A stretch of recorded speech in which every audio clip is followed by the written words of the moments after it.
Okay, well, I am struggling to get a couple things to work because I've never streamed to YouTube before, but if somebody's actually there, welcome. Welcome.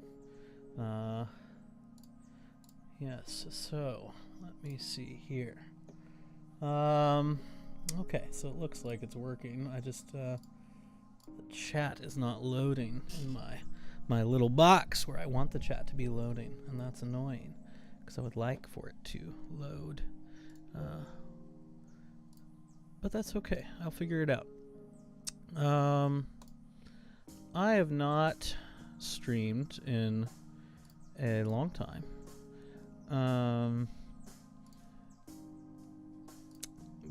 But I have been hoping to get back to a little bit of it. As you can see, though, I'm moving. So a lot of the books I would normally be using for my evening reading or productivity are gone and boxed up, and so, or in boxes behind me.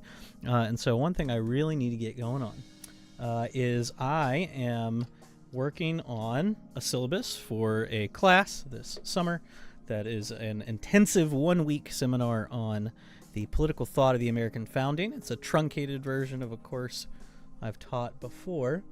And so what I need to do is take that class I've taught before and from it pull a selection of essays and letters and speeches and documents that I want to put in a reader for this 1-week course. So I'm going to start working on that on the evenings when I am free, assuming my children cooperate, and we will attempt to make that happen together. So here's my solution. What I'm going to do, since my chat is not working, I'm going to move you over there. There we go. That'll be fine. Okay, so I have chat now. I can see chat. Hello, Origin. It's good to see you here. Not that anyone will necessarily. Okay, I don't actually know how to make people mods either. That's another thing I got to figure out how to do. There are all sorts of things I don't know how to do about YouTube. So, but welcome. Thanks for stopping by. Good to see you. Feel free to pester with questions. I am going to not be looking at chat for a second because what I need to do is I need to set up some sources. So I'm going to show you some things on the screen, hopefully, assuming I can get it to work. So first we are going to pull up we're going to pull up this.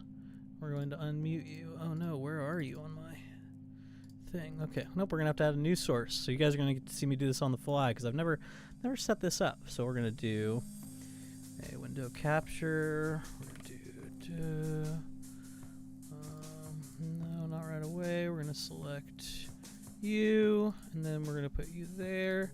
Boom, there we go. Okay, so I've removed the personally identifying things. Let me put you below my camera. I remember how to make these things happen. Or most personally identifying things, hopefully. Not that I'm super private about who I am, but I'll make it as big as I can for you. There we go. And then now, let me pull chat over. Here's what we'll do. It's a good thing I have 2 monitors, or else this would be really hard. There we go. YouTube is better than Twitch and Kick. I agree. I might eventually. I did make a Kick account and thought about putting some stuff over there eventually, but I have been really impressed with watching streams on YouTube as compared to watching streams on Twitch, and it's not like I had any sort of audience over on Twitch, so there's no harm to moving over here. So here's my course description, which I've cribbed in large part from teachers who came before me. So this is sort of boilerplate material, but for the purposes of if I chop this up and try to publish videos and do all that, this is a course that is about what I would call America's founding statesmen and their political principles and the political principles that animate its founding documents, particularly the Declaration and the Constitution. By the way, Origin, since you're the only person here, how's the music volume? Is it too too loud compared to me? Do I need to turn my mic? How's all that sounding out there? So sorry to start over. This is a class about the American founding, the statesmen who were a part of it, the documents that they produced that contain their ideas, and then the debates around those documents. And so I'll walk you through a little bit of what I do when I teach a full semester on the political thought of the American founding, the books that I'm using. But one of the reasons I'm doing this productivity streaming, or going to plan to, is that I am hoping to find a new textbook. Because one of the textbooks I use for teaching this course on the political thought of the American founding is this one right here, Jack Green's Colonies to Nation, a documentary history of the American Revolution. It's an amazing book, but you might notice that it's published by Norton in 1975. There are a couple other books that were published by Norton around that time. It's a similar time to when Norton published the Marx Engels Reader, for example. And one of the problems in recent years with a lot of those Norton volumes of that age is that they are increasingly out of print and harder to get. And so not only are students sometimes just not able to get them, but they cost ridiculous amounts of money. Or sometimes you get ones that are print on demand and they're really, really terrible, terrible quality. And so I would like to avoid that if possible. And so I'm going to be looking for a substitute for that. So what I'm going to be doing partially in this stream is, or this series of streams, is going through that Colonies to Nation book and looking at the page numbers and reminding myself of what they correspond to. Because what I really should in the syllabus have is not just the page numbers of the textbook, but the name of the document that I'm assigning them. And then once I've written down that name, then I have a way to go access it and put it in, find it in a different reader or a public domain format, because all these documents are available in the public domain from the American founding. They were really good at keeping records at that time, and they're published everywhere. You don't have to use any particular textbook. The advantage of a textbook is just sort of the convenience of it. But so the books that I normally use when I teach this class, I use the Portable Jefferson. That's the Viking Portable Jefferson, I believe, which is a really great collection of his speeches, letters, and essays, bills, things that he worked on. It does a really good job of editing it down for length, but it contains most of his call it prominent correspondence. That is a lot of his correspondence with John Adams, a lot of his writing on some selections from Notes on the State of Virginia, etc. I also use the Political Writings of John Adams, which is a really thin volume published by Hackett. Hackett is great for students. It publishes very cheap, readily accessible volumes, but they're very well edited, well selected. In this case, Adams wrote prolifically. He's one of the most prolific of the founding generation, but it does a really good job as well of condensing those things. So, for example, Adams' book called Defense of the Constitutions of the United States is a defense of the state constitutions in the United States against its detractors, especially in France. The French were thought the various constitutions that among the different states were kind of goofy, actually, with their separation of powers and limitations on the executive and things like this. And so that 3-volume work it's his magnum opus, really, but it's monumental, and there's no way that you could possibly read all of it in a course like this. And so an edited volume like the Political Writings of John Adams helps get students introduced to the main arguments, or at least the preface to the main arguments. I also give them the Signet Anti-Federalist papers.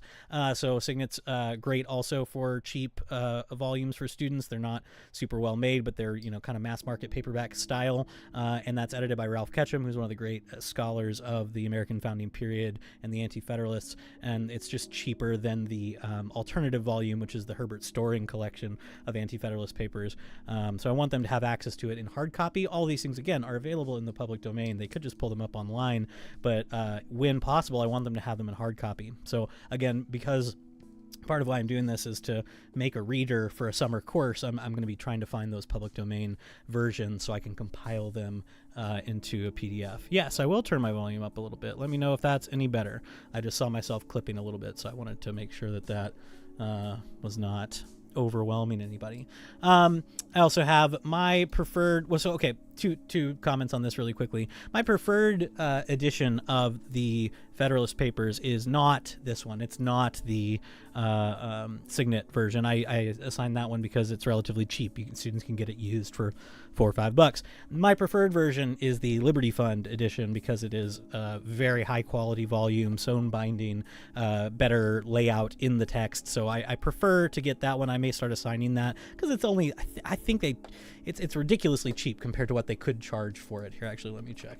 And what do they charge for the Liberty Fund Federalist these days? Oh my goodness, yeah, it's $14.50. That is wildly reasonable. So I will almost certainly change this. So that's something that's a note. I'll put notes to myself here. Yeah, the paperback is $14.50. The hardcover is $30, but both of them are sewn bindings, very high quality. So I'll make a note of that. I use this text right here that I've recommended to a lot of people. If you happen to be stopping by here, because I dropped a link to this in messages anywhere, you might be somebody I've recommended it to. The Morgan Birth of the Republic is a very thin volume, just a series of chapters on the major highlight moments in the lead up to the revolution, and it works quite well for introducing students to the historical part of the story, which this isn't primarily a history class, but you need some of the history to really understand it.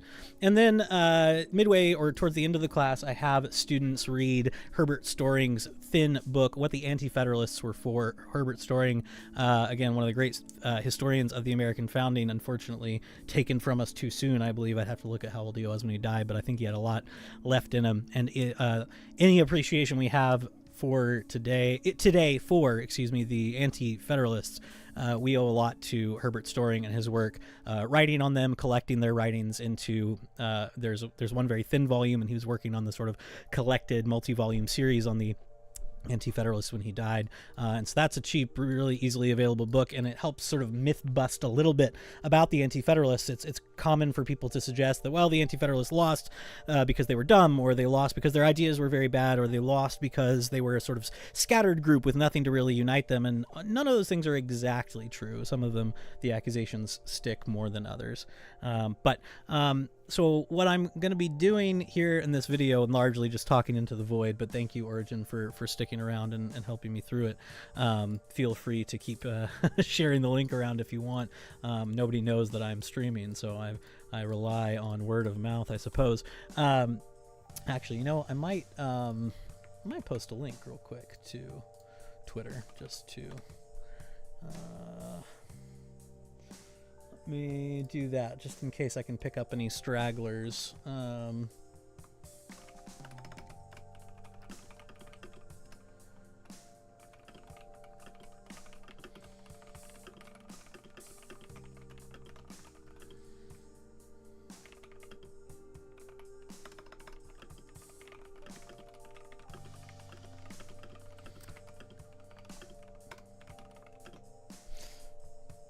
Might be interesting to see if I can pick up any of my Twitter followers and drag them. Oh, how's it going, Mitty? Good to see you, man.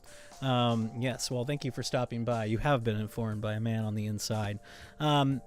So yeah, I'm gonna try to make it through some of this today, and here I'll show you what I'm gonna be doing, and I'll actually need to set up another window capture real quick, so don't make it visible right away. We'll do for you.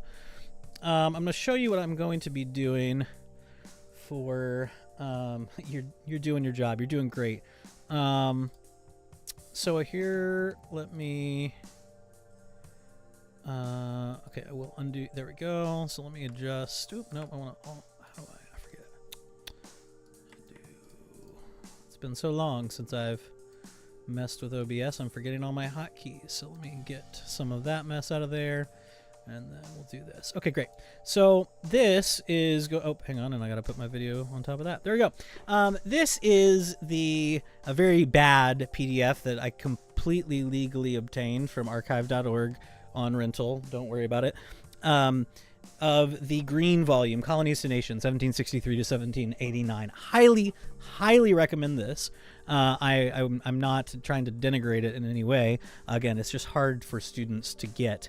And so what I'm going to be doing is I'll be pulling up my I'll be pulling up my syllabus here and showing you, for example, here I assigned Colonies to Nation, pages 1 through 6, 12 through 14, 26 through 33. And so then I'm going to be going back to Colonies to Nation and figuring out what it was that I assigned that it corresponds to those page numbers. And then I'll read through some of them briefly just for funsies, because it is fun. And then just try to start in this document writing down what those things were, and then developing a PDF volume of publicly available sources. So, for example, in our first, well, let me talk through really quickly, just so I have it on record, what I do in this second week of the course, and what I assign and why I assign it. So here I have the title, Ancient Republics, the Spartan Precedent and the English Precedent. And I assign excerpts from, you can see, the Life of Lycurgus, from Plutarch, and Montesquieu's Spirit of the Laws. And the reason I do that is not to suggest that the American system follows these models perfectly, right? So there are things about the United States system that differ very strongly from Sparta, and from France and England and the other constitutions that Montesquieu speaks of in Spirit of the Laws. I assign them because for people like Adams, these are models that they draw on readily. If you are, call it a critical scholar, if you're a modern historian or historian of political thought going to John Adams, it is really important for you to recognize where Adams was reading these people badly. And he does. He's not a good historian. He had a very unsystematic education in history and law. He's pulling kind of haphazardly from these things, misunderstanding some of them. All that's true. But for the purpose of this class that I'm teaching, especially the one I'm doing this summer that's mostly high school seniors, but especially for my college students or if they're going on to graduate school, all of that sort of critical material is stuff that I expect people will learn as they dive deeper into the study of these sources. That's for secondary scholarship. What I care about is making sure that my students can understand as much as they can the founders as they understood themselves. Hello, Raiders Cat. I appreciate you stopping by. I want them to be able to approach Adams when in his thoughts on government, or his discourses on Davila, or his defense of the constitutions of the United States, and when he's referencing Plutarch's Life of Lycurgus, I want them to know a little bit of what he thought about this. I do teach college, but I'm teaching a special intensive course this summer for exceptional high school students who want to earn a college credit. So I'm teaching a college level class in a week-long intensive style. So that's one of the reasons I'm working on this syllabus. So, for example, we teach the Life of Lycurgus. Not, again, because the founders understood ancient Greek thought very well, not because Plutarch is good history, none of that. It's because Adams sat down with Plutarch's Lives, made good careful study of it insofar as he could, and was very inspired by the things that he saw there. So, for example, in Plutarch's Life of Lycurgus, we learned that the Lycurgan reforms included a kind of, Adams says, separation of powers. It required the creation of the Spartan Senate, which had 28 senators, and then the 2 kings as part of it, and that also had some, I forget, actually it's been a while since I taught it, but I forget exactly the mechanism, but there is kind of a mechanism of representation of the people. So you had the sort of elders of the city in the Senate, you had the kings, and then you had, popular opinion essentially taken account of in at least some preliminary way. And this was to prevent what Lycurgus saw as the earlier excesses prior to the Lycurgan reforms. Again, Plutarch is giving us this sort of semi-mythical history of this Lycurgus who may or may not have existed exactly as he says, not important for the purpose of Adams. What Adams sees in Lycurgus is someone who was wise enough to go around in his exile from Sparta, study the other governments that existed, and bring back wisdom with him. And this wisdom included, hey, when we do our politics, it seems like we tend to waffle back and forth between absolutist monarchs and popular revolts, and then absolutist monarchs and popular revolts. Wouldn't it be better, Plutarch says, Lycurgus thought, to have ballast on the ship of state, to keep it stable through the winds? And so the Spartan Senate and the other various Lycurgan reforms were part of this. Now, other Lycurgan reforms that Adams admired were his de-emphasis on luxury and money. And so Adams, among other people in the founding era, supported sumptuary laws designed to improve the virtue of the people. Hold on just a second.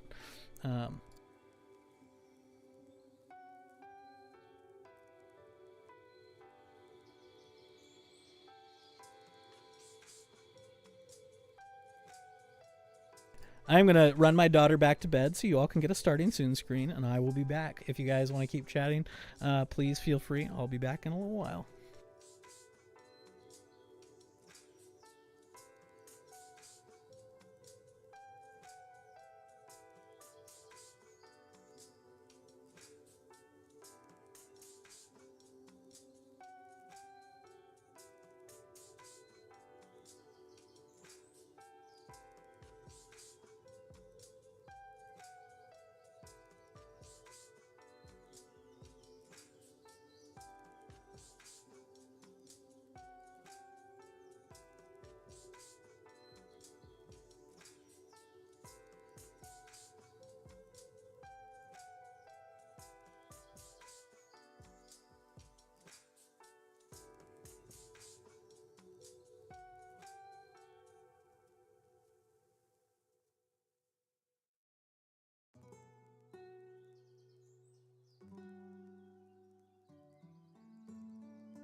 Okay, well, that went well.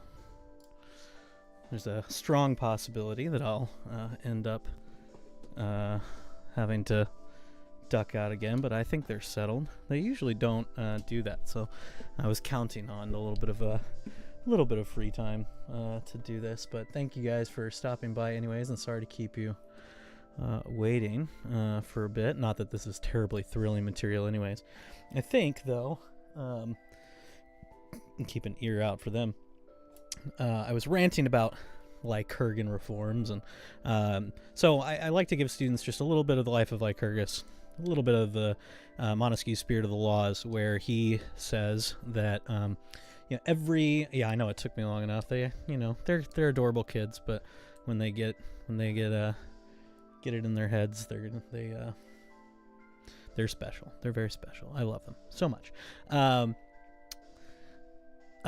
For many of the founders, but Adams in particular among others, Montesquieu also sets up a really interesting model for the structure of government that he preferred. Now, I talk about Adams a lot in this class because I generally set up the class as a kind of back and forth between Adams and Jefferson, because they had some key disagreements that are kind of framing for the whole period of the American founding. But Adams is not as strongly influential on the actual framing of the Constitution in the convention as other people are.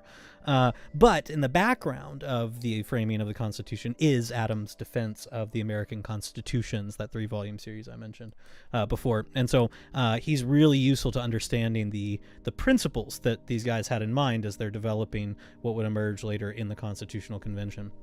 And so for Adams, in his thoughts on government and his defense of the American constitutions, Montesquieu pops up quite a lot, because Montesquieu talks about, he says that every system of government has some essential motivating principle, some sort of animating principle. He's cribbing on Aristotle, treating the constitution of a state as its animating principle, like the soul of a person. And he says that there's only one regime or one constitution in I use that word just to trigger origin, but only one constitution in the world in history that has had liberty as its animating principle, and he says that's the English Constitution. And the reason Montesquieu says that the English Constitution has liberty as its animating principle is because it separates powers between executive and legislative functions.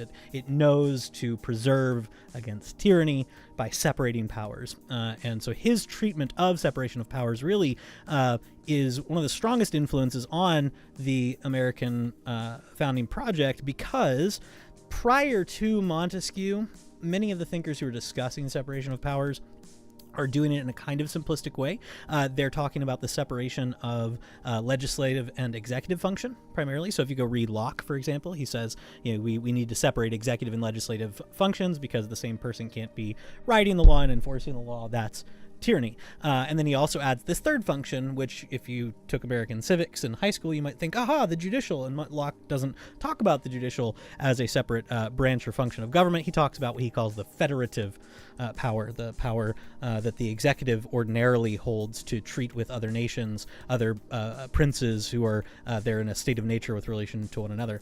But it's Montesquieu that really develops the American idea of the separation of powers and the tripartite model that we're most familiar with. And so he's really influential in that way. He says that the independence that the judiciary has in the English system is an essential part of its preservation of liberty, and Adams and others like him agree. And so that's also a way for me to begin the class by framing this as, ultimately we jump into this in the middle of the story as good Americans. We think of it as, we're revolutionary or separatist in mind and heart already. No, in a lot of ways, this was a change that needed to happen, because even the defense of the institutions that we built was often premised on its heritage from other English systems. Not that there weren't some radical breaks along the way as well. But so that's why I start with that. Then we move into the first proper unit of the course. And this, I give them a little treatment in the syllabus, which is probably unnecessary. I doubt any of them read it, of just sort of overview questions that I'm going to be asking This is a quote, actually. Sorry, from yeah, sorry. I'm thinking still of my thing here. I just had to remind myself of what's in my syllabus. This is a quote from John Adams to Jefferson about what the Revolution was. It's in 1815, but there's a letter that I assign that I really like here from John Adams to Hezekiah Niles in February of 1818, and I introduced that to friend of the stream, I guess, Ryan Mullally, not too long ago. I'm gonna pull that up really quickly because it is actually pretty important. So another website that I recommend, and then so here we're going to do this. No, you're gone. Where are you? Okay, that's fine. So we'll just delete you and we'll add another. We'll do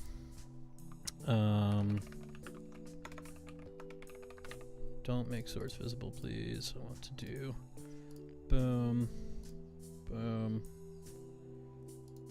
boom. Okay, that's too much. All right, there we go. Hold on. We're gonna get this.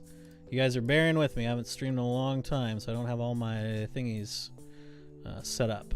But so this is Founders Online, very useful resource if you're interested in the political thought of the American founding at all. Something that you should familiarize yourself with. I always give my students a set of resources to them that I think will be most useful, and Founders Online is definitely one of these. And so this is a letter from John Adams to his friend Hezekiah Niles, who's a printer publisher in, I believe, New Jersey, that he's friends with for much of his life. And he's writing to him in 1818, so this is many years after the Revolution, the Declaration, the Constitution, everything else. And he's doing some reflection at this point because, so in the declarations in 1776, they're now over, 40 years removed from it, just like we're 250 years removed from it now. People are starting to do some thinking about the legacy of the founding. Some of the founders are starting to die, or many of them have died already, and they're brainstorming sort of how they're going to keep the memory of this alive. And so later on in this letter, Adams will talk to Hezekiah Niles about the importance of sort of collecting documents and things from that era to preserve the record. But he says here, the American Revolution was not a trifling nor a common event. Its effects and consequences have already been awful, that is, awe-inspiring, over a great part of the whole globe. And when and where are they to cease? But what do we mean by the American Revolution? Do we mean the American War? The revolution was effected before the war commenced. The revolution was in the minds and hearts of the people, a change in their religious sentiments of their duties and obligations. While the king and all in authority under him were believed to govern in justice and mercy according to the laws and constitutions derived to them from the God of nature and transmitted to them by their ancestors, they thought themselves bound to pray for the king and queen and all the royal family and all the authority under them as ministers ordained of God for their good, quoting from Romans 13 there. But when they saw those powers renouncing all the principles of authority and bent upon the destruction of all the securities of their lives, liberties, and properties, they thought it their duty to pray for the Continental Congress and all the 13 state congresses, etc. So Adams says the revolution was effected in what he calls a change of religious sentiment among the people. They previously thought they had a religious obligation or duty to pray for king and country, for parliament, for everything happening across the ocean. At some point, he says, the people in the colonies stopped praying for the good of the king and started praying for their own good, but the good of the Continental Congress, the good of their state congresses. Their religious obligations shifted, and that, he says, was the real revolution. Now, okay, obviously this is back interpreting the revolution, but this is just really interesting material to me to think of an old Adams reflecting on like what really was the American Revolution, what were the ideas that motivated it, and so on. Well, in this case, he says it was that change. And he goes on to say further on, this is something I take to be really important in current conversations around Christian nationalism and some other things. He says, actually, the colonies had grown up under constitutions of government so different. There was so great a variety of religions. They were composed of so many different nations. Their customs, manners, and habits had so little resemblance. Their intercourse had been so rare. Their knowledge of each other so imperfect that to unite them in the same principles and theory and the same system of action was certainly a very difficult enterprise. The complete accomplishment of it in so short a time and by such simple means was perhaps a singular example in the history of mankind. 13 clocks were made to strike together, a perfection of mechanism which no artist had ever before affected. I just love that. I think it's really impressive that he's saying, in contrast to what some people might suggest about the colonies, they were mostly united in religion, they were mostly united in ethnicity, they were mostly united in culture. Adams, who lived through it, says that's kind of a fiction. And I think that's important because people will often quote John Jay's Federalist 2 on this issue, where he'll say, I've often, been led to praise Providence for giving us a people so united in territory and culture and religion and extraction and everything else, where here Adams is saying, actually, they were quite different. And I'm going to suggest, this is maybe controversial, but I'm going to suggest to you that Jay is engaging in a little bit of intentional propaganda there in some ways. And Adams here, I think, it has the more honest reflection, where Adams lived through civil wars within and between colonies. Adams lived through inflation crises that were occurring in different colonies. Adams lived through sincere religious fights. He grew up in a very Puritan colony. He himself was attended Puritan churches, but was sort of negatively disposed towards their sort of frigid Calvinism at times. But then he saw the sort of religious fervor that some of these denominations had as compared to the more, call it, tolerant denominations. And he thought these were quite different religions, is the way the word was being used then. Okay, so I really like that letter as an opening, just sort of provocative questioning of what is it that makes America, what makes America the American founding, what sort of kicked it off. But okay, now we've got to do the work to get these things going. So we want, and maybe here I'll try to, we'll see if I can pull this off without screwing things up too much. Okay, we're going to try to get both of these sources on the screen together. No, I want this button. There we go. So we're gonna try to no, not you, there we go. We're gonna try to see if I can't get the green and the syllabus here together. It'll be interesting if I can pull it off. Okay, so we're gonna have to, hold on. Nope, now we need to compress you. Boom. We can compress you even a little bit more, and then we can compress you a little bit more even. Okay, great. And so we'll put you over here. Yeah, that'll give us most of it. Okay, so over here we've got Green Colonies to Nation, 1763 to 1789, pages 1 through 6. Blueprint for Reform. Okay, hold on. No, 1 through 6 is the introduction. Okay, so we're just gonna put under our green here, we're just going to note that's the introduction. So that's just a historical overview that Green provides. 2, pages 12 through 14 is a reform of the Customs Service Order in Council. So we'll turn to that in just a second. I'm just going to put the date here just for my own reference if I get this from a different source. And then 26 through 33 over in our green reader, that is James Otis and a New York petition to the House of Commons. Okay, so I'll just copy that over. It's probably going to copy terribly, so we'll do paste with merge formatting. Oh gosh. Oh no, this PDF is terrible. Okay, well, I'm just going to do it anyways. That'll help. It'll help me locate it when I need to. Okay, so let's flip over those really quickly. So we'll go down here in our green PDF. So the introduction we will not go through because this is just historical overview of the American Revolution. You can learn all that on your own time. But the Reform to Customs Service over here on page 12 is what we want to go to. So one reason I do like assigning this book, as you can see just over my head here, is you get a nice introduction to each of the documents, and that can be missing from some of the public domain places where you locate them and send students to find them. And so these introductions are really helpful, but I may have to sacrifice them because this book is becoming so scarce. So there were the previous document was a proposal of reforms in the relationship between England and the colonies. And so just for the briefest of historical crash courses, we place the beginning of this period we call the Imperial Crisis at about 1760, 1761. This is at the conclusion of the 7 Years' War, or the French and Indian Wars, where England took on a significant amount of debt defending the colonies from the Native Americans and from their French opponents. And so England was looking for ways to get creative in their ability to extract revenue from the colonies. And so they are seeking out various reforms. And so what we find here so there's a nice historical introduction here, and that'll explain these things to students. So what's going on with Indian affairs and the French. But then we get here a reform of the Customs Service, Order in Council, October 4th, 1763. Another reason this is great is it will tell you where it is printed from.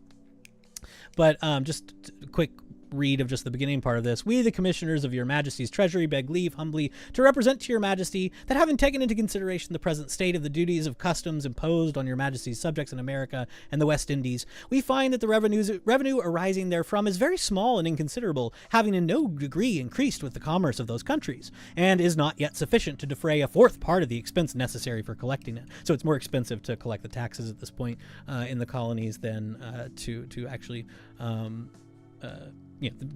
by comparison to what they actually raise, it's just not a winning proposition. And so the reform proposed is one to be more rigorous in their enforcement. So one of the things that comes up that we'll talk about later in the course when we read selections from Edmund Burke's various speeches with the relationships between England and the colonies, is that the colonists had for some time existed under what Burke famously called a kind of salutary neglect, that is like a beneficial kind of neglect.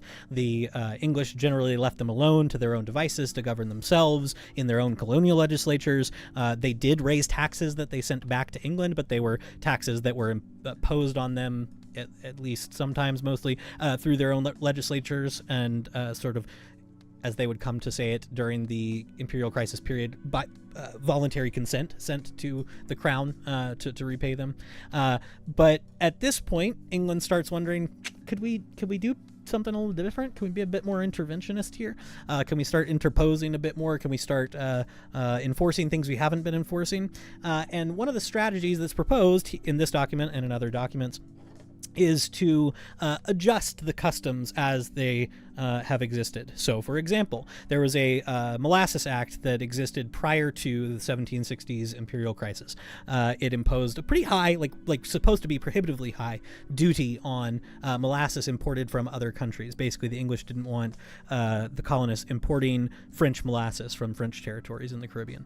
And that wasn't really being enforced because it was really easy to bribe the people who were supposed to enforce it. It was a whole system network of benefiting themselves had developed off of this duty. So one of the proposals that arises in this period is, well, we could reform this act and instead institute a sugar act that has a much lower actual tax, but one that we actually enforce so we can start collecting revenue.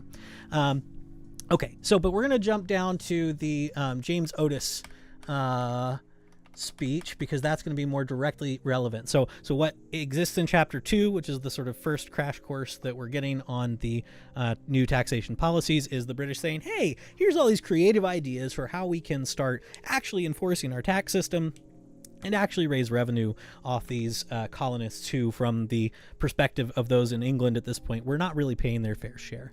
And so this is a colonial response. The best known of these pamphlets was The Rights of the British Colonies Asserted and Proved, written by James Otis, who lived from 1725 to 1783, published in Boston in the summer of 1764. Here reprinted as a part of Selection 3. So Otis is a lawyer, one of Boston's representatives to the Massachusetts House of Representatives. He graduated from Harvard in 1743, studied law with Jeremiah Gridley, who was the colony's leading lawyer and was at one point a mentor to John Adams as well.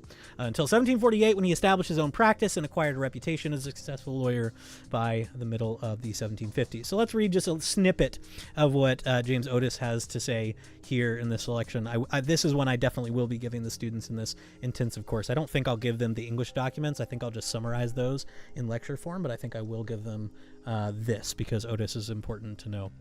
So he says, "Let no man think I am about to commence advocate for despotism, because I affirm that government is founded on the necessity of our natures, and that an original, supreme, sovereign, absolute, and uncontrollable earthly power must exist in and preside over every society,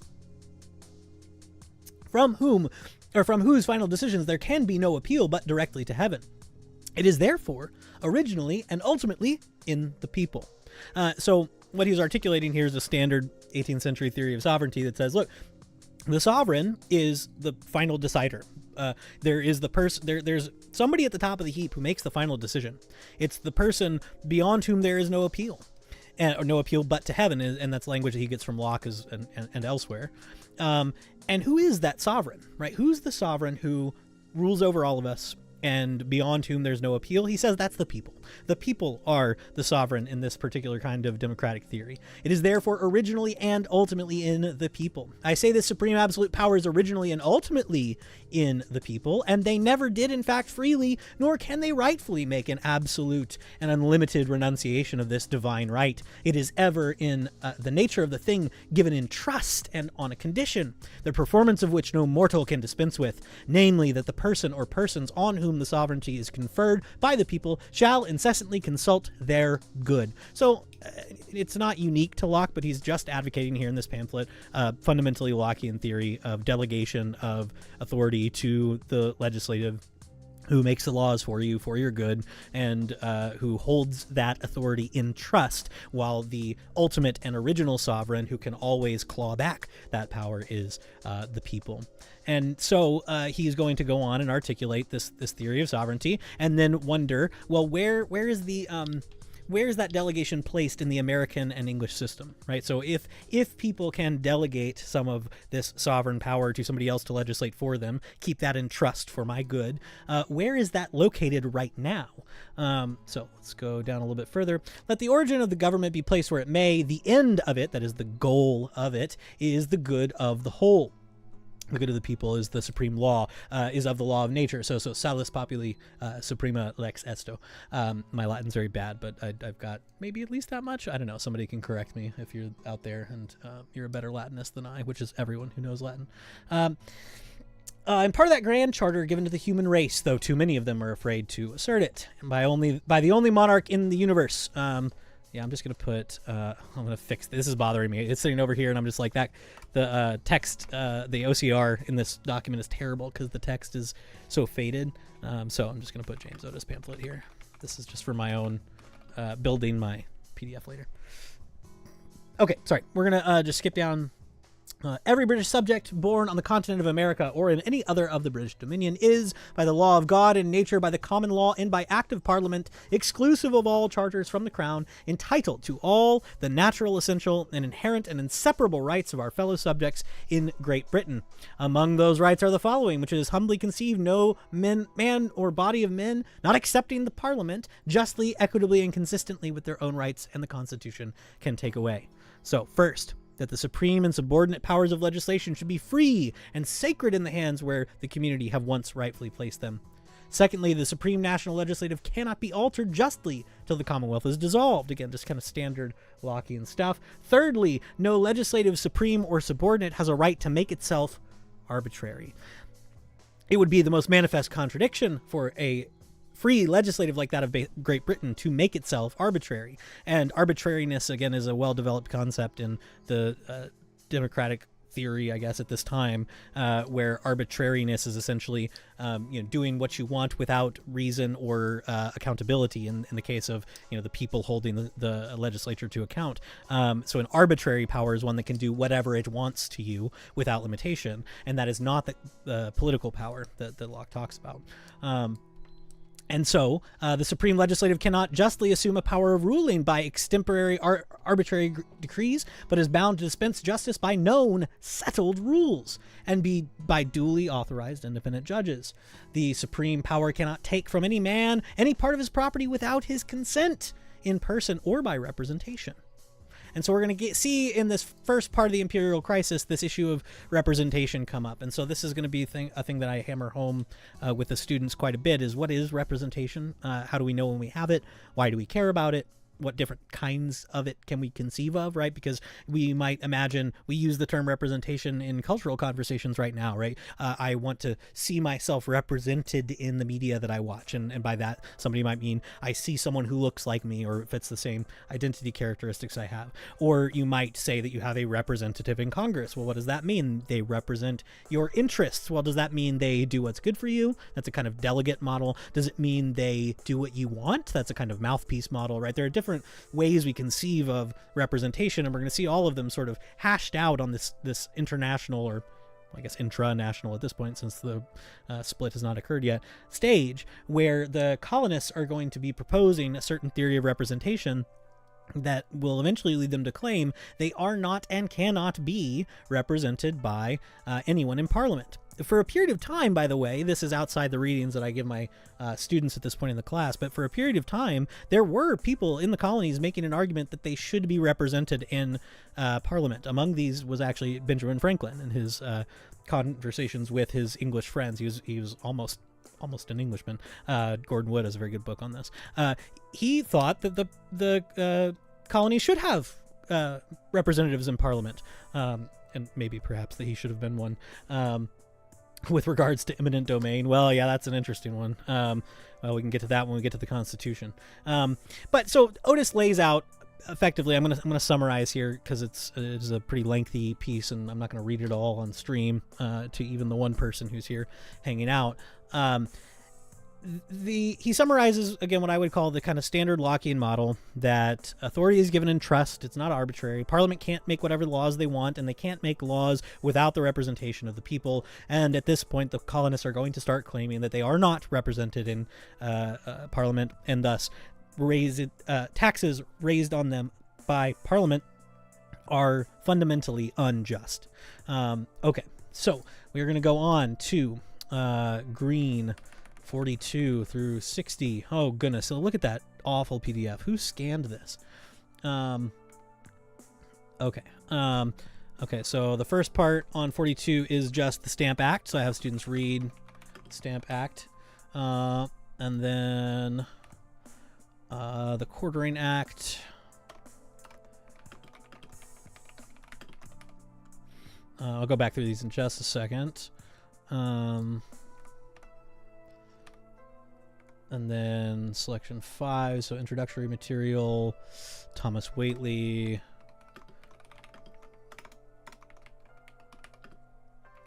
The regulations lately made.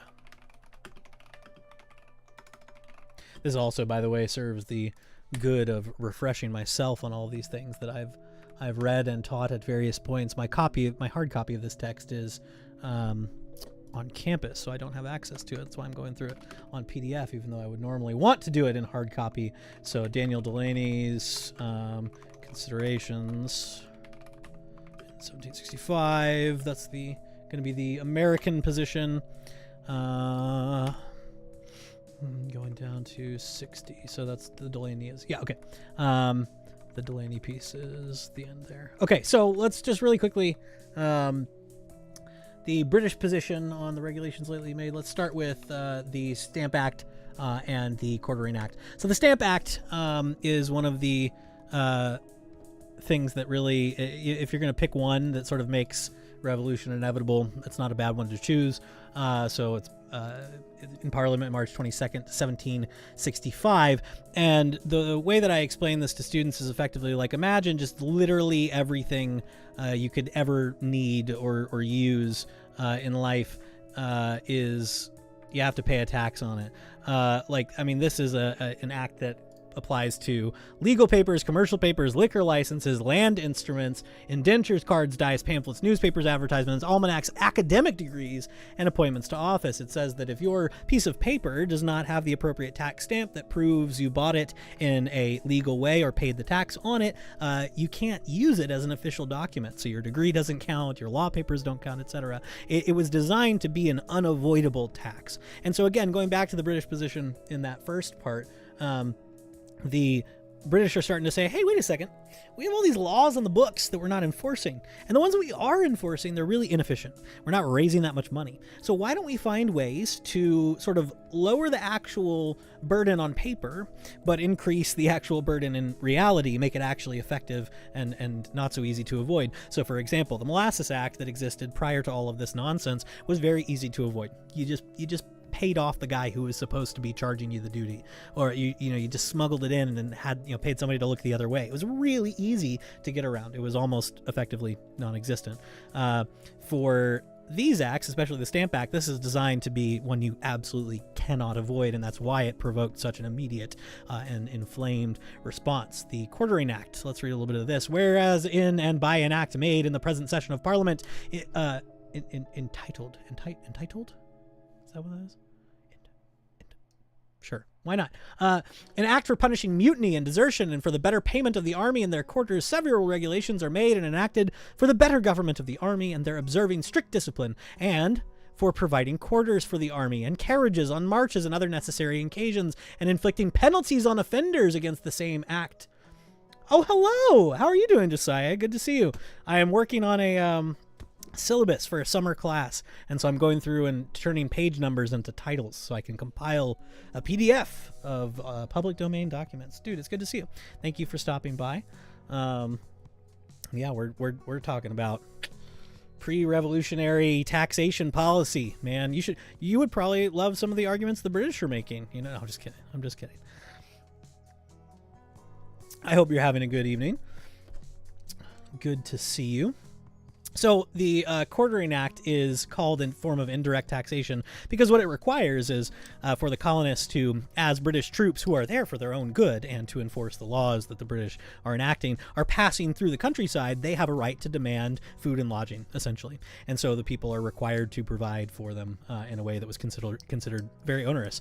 And of course, you can imagine too, like military men are not, no offense to our wonderful veterans, but people in the military historically have not always been the the most civilized bunch, right? And so you can imagine that close contact with soldiers in your home leads to a lot of other nastiness that was very not well thought of by the colonists, leads to a lot of other conflicts that are mentioned in the Declaration. I'm not trashing the Brits. The Brits are great. I'm just saying, like, historically speaking, the kind of people who enlist in the military are not always the best kinds of people. And so when you put them in close proximity with civilians,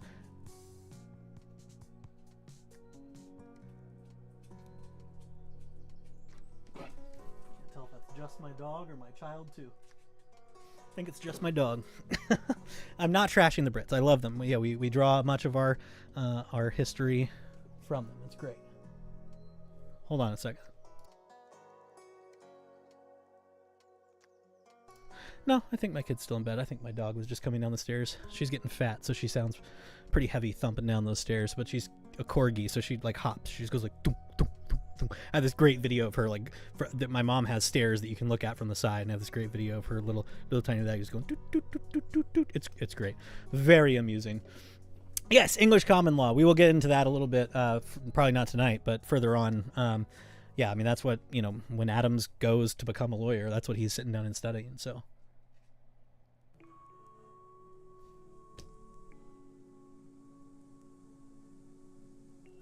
I keep getting faked out here. Okay, so yeah, the Quartering Act, another example of something quite onerous to the colonists. Okay, let's see. I got to make sure I put this where I can see. There we go. Trying to find a good. Yeah, there we go. Okay. So selection 5 in this textbook I'm trying to avoid using is where we get to this debate over the actual right of Parliament to tax the colonies. This is where we're going to get an articulation of representation, and we're going to see in the Thomas Whately paper here, I'm not going to read from it right now, but we're going to see a defense of virtual representation. Okay, so just for the sake of articulating it in my head and maybe on the record if I snip this later, the position that Whately makes in this speech to Parliament about the regulations lately made in the colonies is this. For most of English history, the vast majority of people in England have not been represented if what you mean by representation is they voted on someone that they sent to Parliament. They have instead been virtually represented, that is morally represented, that is represented in the spirit of the thing. They have been represented in the sense that people who have regard for their best interests are the ones who are the delegates making laws on their behalf. And in that sense, Whately says, the Americans are in the same condition and position as the average English person. They're no worse off. So the colonists complain they don't have anybody in Parliament. Well, most people in England don't have anybody in Parliament. Most people aren't directly represented, if that's what representation means. Okay. Delaney gives us the American rebuttal to that. The considerations on the propriety of imposing taxes in the British colonies. And man, this is just such a bad PDF. So I think I'm gonna try to get through this third week here, and then I'll probably call it. But so the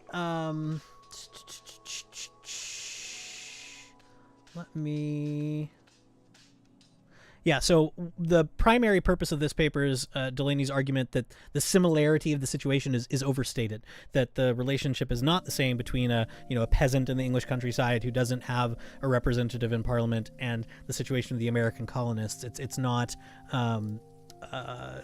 exactly the same, and he presents a pretty lengthy argument for it that I'm not going to read here because I do think I have a child who might be up at some point. So we'll skim here. Let me jump really quickly to summarizing for my own sake a portion of this one, which I will definitely give the students in this class, actually. Adams' dissertation on canon and feudal law. It's much longer than this selection in the edited volume. This is an early piece of Adams' writing. It's been described by some historians as historically confused. I was mentioning earlier he's not the most rigorous historian.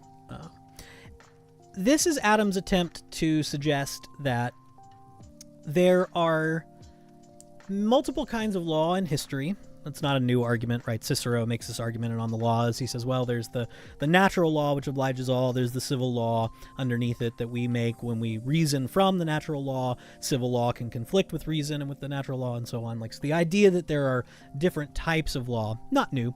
But what Adams does in this historical study is suggest that there have been types of law in history that have served as models for various forms of despotism, of arbitrary power over people.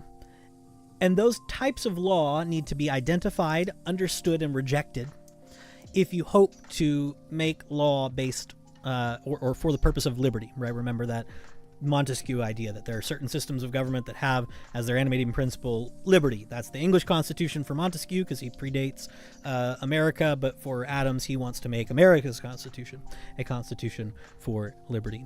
And so in the dissertation on canon and feudal law, Adams says, let's look at a couple different kinds of law that have existed in history that have been very influential on the history of law in the West. One of these is feudal law. Feudal law creates a system whereby you have entrenched, permanent, hereditary aristocrats who own things, and then everyone else sort of serves at their pleasure and gets everything that they have from delegations from them. So everything I do is for my lord, he gets it, and then whatever I get back is just his grace to me, right? It creates this system, this hierarchy that is intractable. It creates a division between peoples that for Adams is intolerable in principle. Now, of course, you can quibble all you want with the realities of equality in America from this point and onwards. That's not really the point. For Adams, the law saying here's a person at the top and his position is fixed and his children get it and their children get it and you're sort of at the bottom and there really isn't much of a way to progress through this. That's one type of tyranny. It's a tyranny of aristocracy that he objects to fundamentally. He will go on to argue for the goodness of what he calls a natural aristocracy. He and Jefferson will have some letters back and forth on this. So feudal law is one form of tyranny that needs to be identified and rejected. So what he's advocating for is whatever our legal system is here in the colonies, in England as inheritors of it, England, and then the inheritors of England, like America with its English common law, as Origen has pointed out, the whatever feudal vestiges are left in that need to be purged is essentially the case he's making. The other type of law, he says, that needs to be sort of gutted from our way of thinking or from our civil law, if it still exists, is canon law or dogmatic law or religious law. And so in canon law, he says, you establish a hierarchy between people where the Catholic priest is a different sort of person from me. He can do things I can't. He can institute the sacrament, and he can do this miraculous thing, or through God working through him, can do this miraculous thing of transubstantiation, and you have this actual fixed hierarchy of people. More than that, you have, through canon law, the institution of punishments for not just wrong actions but wrong belief. Again, if you want to quibble with Adam's history or understanding of Catholic canon law, that's not really the point. The point is, he says, there are two different types of law in history that have been very influential on Western, especially European law: the canon law of the church and the feudal law of the Middle Ages. Both of those have left their sort of grubby little fingers all over our law, and wherever their influence still exists, it probably needs to be done away with. And so how completely Adams or the American system does that is not really the issue. The issue is this is his goal. This is in the background of this. Okay, so let's go down. We're at green 85. So what is green 85? Boom, boom, boom, boom. Green 85 is the polarization of the issues. That is, yes, the Blackstone selection on the omnipotence of Parliament. So Blackstone... Sorry, this is a very clunky setup. It's not ideal by any means. I'll try to get it better in the future if I keep doing this. Okay, so we're at 85. Blackstone, and then we have 1766, the case against parliamentary authority in internal colonial matters by Richard Bland. So Richard Bland's an inquiry into the rights of the British colonies. Yes, Blackstone is the OG. And so that's one of the reasons I give them this, is because I want them to understand that the English case here is not stupid.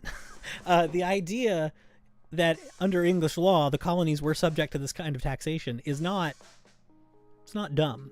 It's contestable. The colonists make interesting arguments, but you can, without the benefit of reading at least some of the English sources, I think you fall into a little bit of myopic Americanism, which is not my goal. I come out of this being like, yeah, rah rah America. I love America. I love 250th anniversary, all these things. Very cool, right?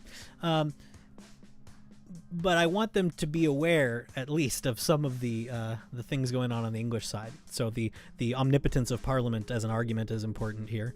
But then we have Richard Bland's inquiry into the rights of the British colonies, and this, I believe, is where we get that quote of that the colonists actually cannot be represented in Parliament, but I'm not going to bother reading that right now. By the way, I'm not skimming through this because I'm not going to read it. This is half my summer is going to be doing this kind of stuff. I'm just skimming for the sake of time right now, because I haven't actually been talking that long because I had to go for a little while. But there's at least one letter I want to pull up and work through kind of slowly. So I just want to make sure I have time here. Yes, and then John Dickinson against the Towns. That's what I want to do. Okay, 1 second. I'm going to pull up, let's see.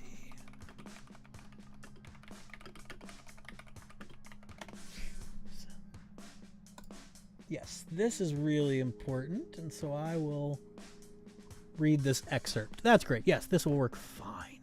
This will work fine, yes. Let's go here. We've got you. Boom. And then let's get you out of the way. Nope. Get you out of the way. Nope. Why are you... Where'd you go?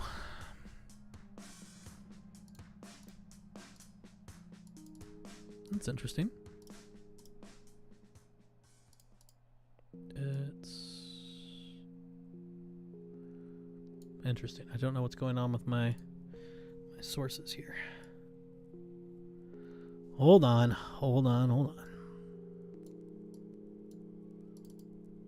should be there, and it's just not. Okay, that's annoying. I will just add another one. All right, we will add you, window capture. I'll figure this out eventually. I'll be a pro streamer someday. Okay, there it is. That's what we want. So let's just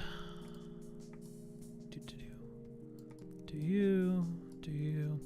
Okay, so we got the letters from a farmer in Pennsylvania. So these were published anonymously. They're published by John Dickinson, who's a Pennsylvania lawyer. So let's just read the summary. National Constitution Center, another organization I point students to quite often. Their resources are great, and they'll publish these. You get the summary, and then they'll give you an excerpt, and the editing is usually fairly good. If I assign this, I will probably give them the whole thing, because it's not that long. I could be wrong about that. But okay, so John Dickinson, a Pennsylvania lawyer, penned this series of essays to protest the Townsend duties, a series of parliamentary taxes on imported luxury goods passed in the wake of the Stamp Act's repeal. So the Stamp Act that we talked about before is so unpopular that Congress, or sorry, I'm going to keep saying that, Parliament repeals it. But when they repeal it, they also claim the right to legislate over the colonies in all cases whatsoever. So that's not too great. So first serialized in newspapers, Dickinson's essays circulated widely and were later published in a single volume. Their appeal lay in their clarity. Dickinson did not say what others had not. He simply did so more cogently. The British hoped that the Townsend duties would be better received than the controversial Stamp Act on the theory that the former were external, not internal taxes. So this is an issue that I'll explain again in the lecture portion of this class, because we won't get too much time to get into it in detail.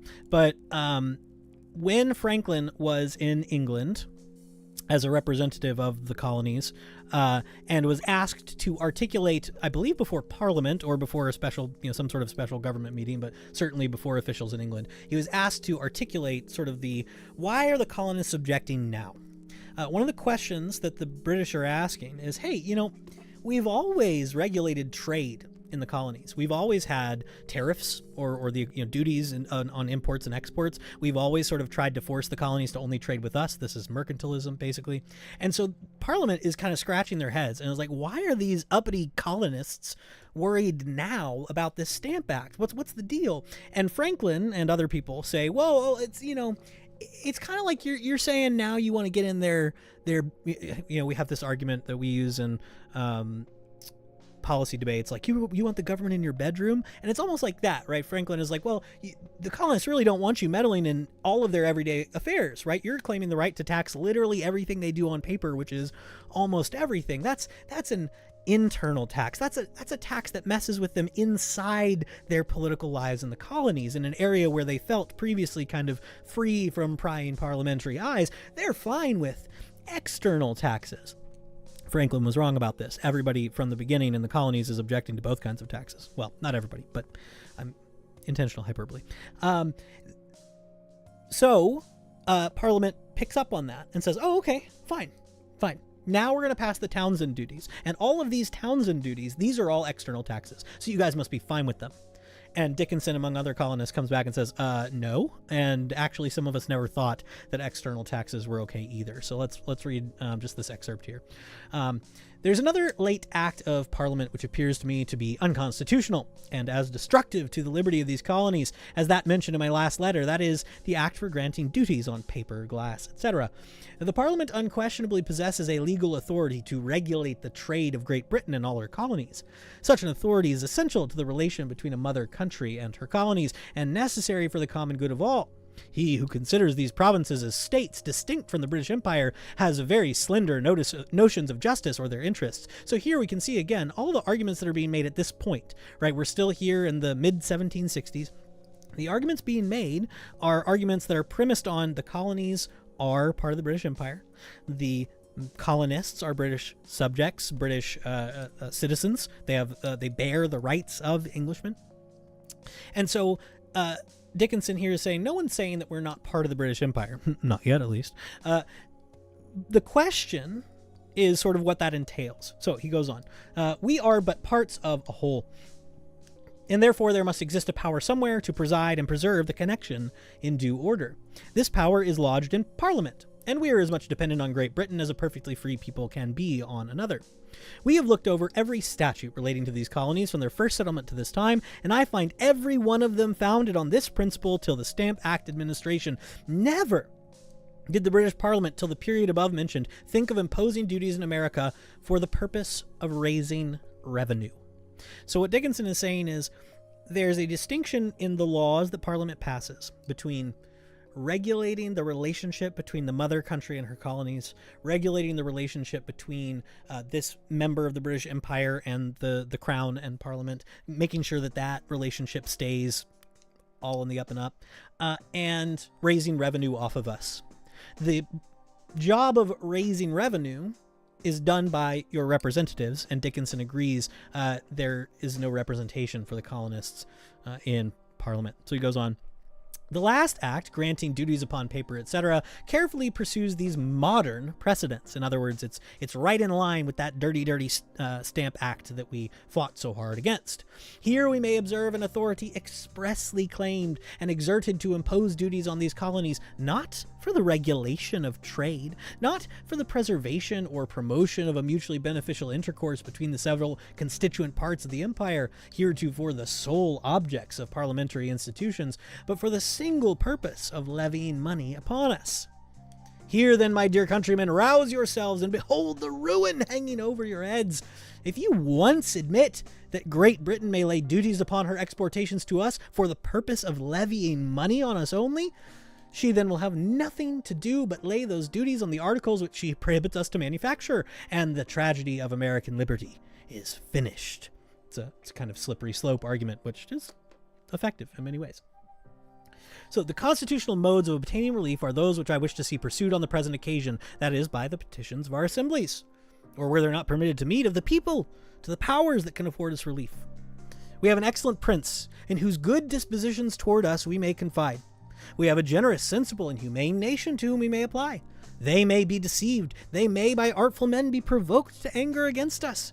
I cannot believe they will be cruel and unjust, or that their anger will be implacable.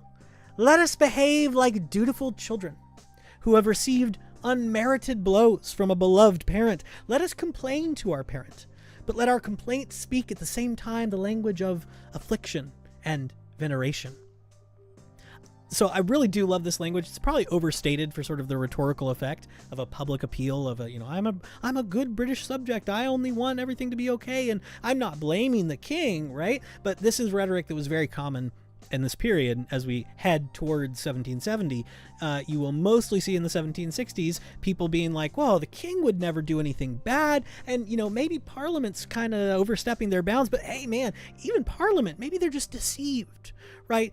And let's not go beyond our constitutional remedies, right? The remedies that are acceptable within the English constitutional framework. Let's not do anything crazy, guys. We're just suggesting that we want to do the ordinary process of things. We're going to make appeals and petitions. We're going to ask for your help. And we're going to think of ourselves, like dutiful children who have received unmerited blows from a beloved parent. So imagine, like a lot of us have experienced, maybe, no comment on my parents spanking or not. They were wonderful parents. But if you were blamed for something you didn't do, and you received a punishment that your sibling should have gotten instead, you still love your parent, of course. And that's what Dickinson is saying here. It's, I think, a pretty powerful argument.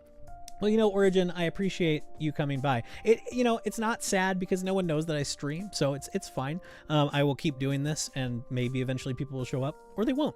One of the reasons I wanted to do this, though, is because I want to have a channel to point people to when I do occasionally pop into debates and things. I'm sick of telling people to just go read my Substack, because nobody wants to read Substack.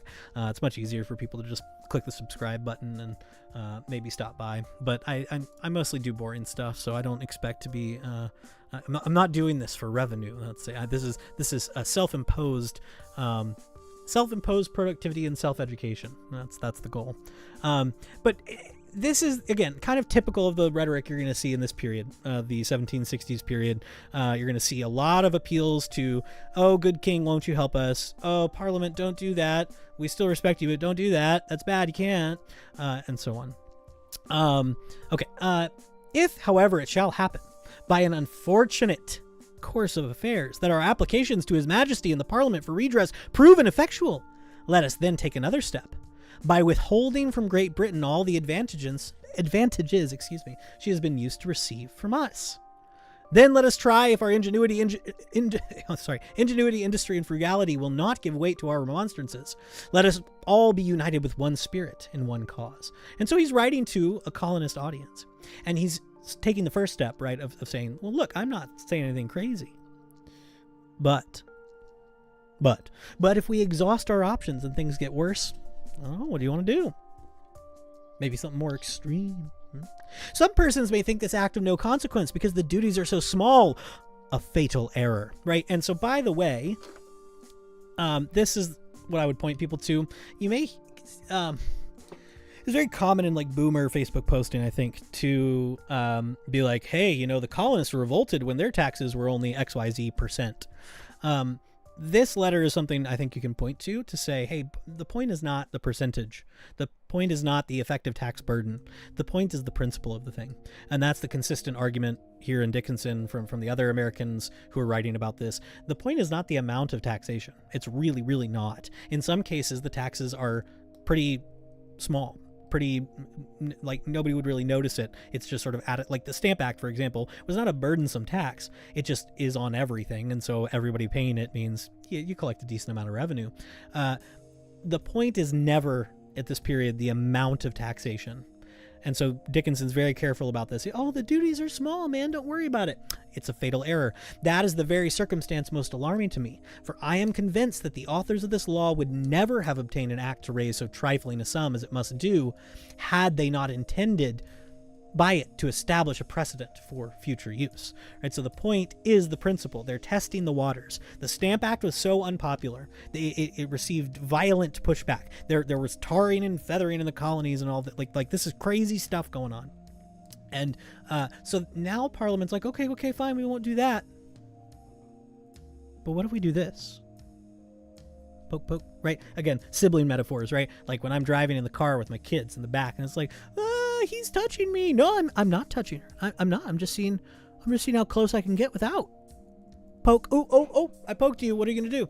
Right? This is Dickinson's understanding of the purpose of this new taxation policy. To console ourselves with the smallness of the duties is to walk deliberately into the snare that is set for us, praising the neatness of the workmanship. Those who are taxed without their own consent, expressed by themselves or their representatives, are slaves. We are taxed without our consent, expressed by ourselves or our representatives. We are therefore slaves. He concludes with a nice little syllogism there, right? The classic syllogistic form. All men are mortal. Socrates is a man. Therefore, Socrates is mortal. All people taxed without their consent are slaves. We are taxed without our consent, so we are slaves. That language obviously reads very ironically to us or hypocritically to us with our perspective on slavery, as it should, I think. And by the way, that's not a contemporary moral reflection on the spirit of the times. That's how this was received in England. People in England, like on the floor of Parliament, were mocking the colonists. And they're like, you guys are saying you're slaves because we want to charge you a couple cents tax on something? You guys have slaves. Like, what do you mean? Like, are you saying that that's the same thing? Like it's absurd to some people that this argument is being made. So it's not just like contemporary moral sensibilities back interpreted on the founders. Some of the founders themselves are like, I'll talk about this later on if I keep doing this series, but I have some stuff from Patrick Henry in the full course of this that I do. Patrick Henry is a tortured man. He was in a lot of debt. He owned slaves, and he was fully convinced he needed to let his slaves go, and he wouldn't because it would financially ruin him. And he like agonized over this, but in a way that reads to us as like awful. Like you can't read it and be like, oh, the poor guy. It's like you're agonized over owning people. I don't know. Like it's anyway. Okay, let me see what I can get through productively right now. So, yeah, let me see here. Yes, exactly. Yeah, Johnson is very sassy on this. Okay, so Dickinson against the Townshend Act, and then let's go back to our Morgan, or our Green rather, and let's see what we've got over here on So 114 and 15, I think, is just going to be an introductory part of a section. Yes, and then... Yeah, I don't have them actually read the Townsend Act. It's kind of boring. Oh, I could just show them the summary of it. Whoa. What on earth? What is happening here? Okay, 121. What on earth is going on with these page numbers? Okay, sorry. So 121, the colonies resist again. Okay, there's the Dickinson letter. Okay. Okay, so I've got that in here. Okay. So I've got Dickinson, letter 1. Okay, great. Now I was wondering what... Okay, so 114 through 121 through 126. So just all of letter 1? No. Letter 1 and parts of letter 2. Okay.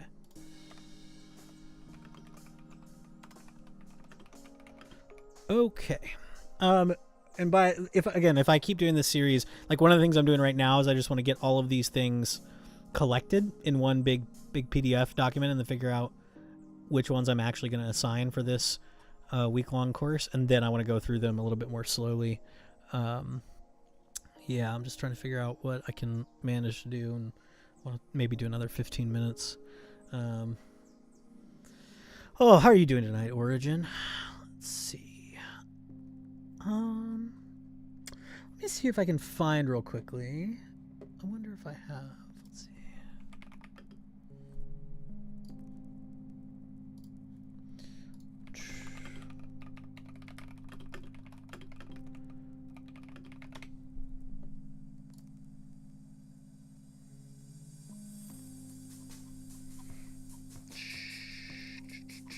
I've got the Adams dissertation on canon and feudal law.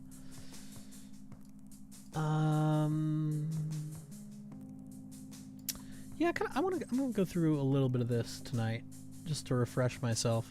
I ranted about it earlier, but I want to go for another like 15 minutes maybe, just to hit my own self-imposed mark of productivity.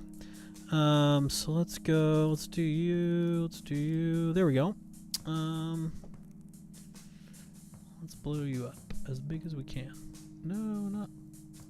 I keep moving my camera input. So as big as we can without. There. And we'll mute you. Okay. I'll learn how to do this stuff. All right.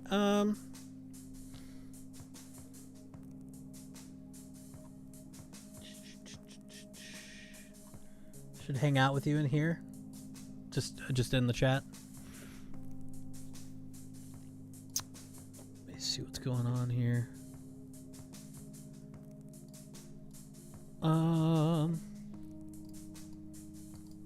Okay, yeah, I want to go through a little bit of this because I love Adams' writing, and I want to refresh myself on some of it.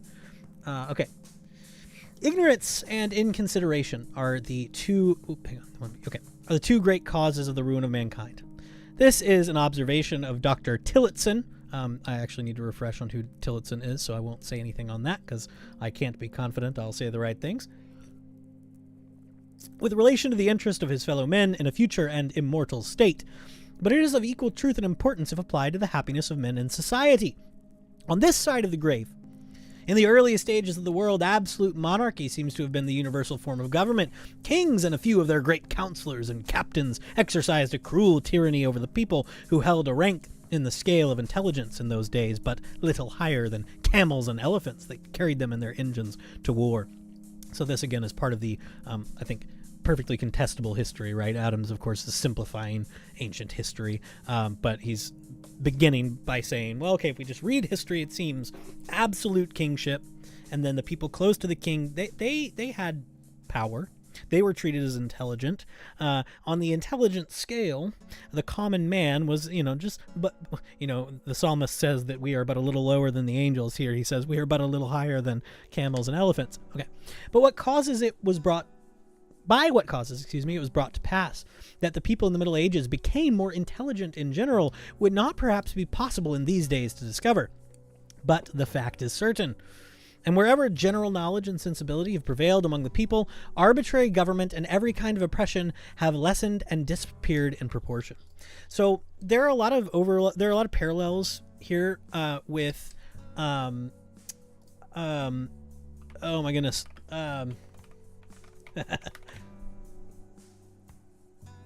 What is enlightenment? Yeah, I was like, there's a Kant essay. I was like, whatever.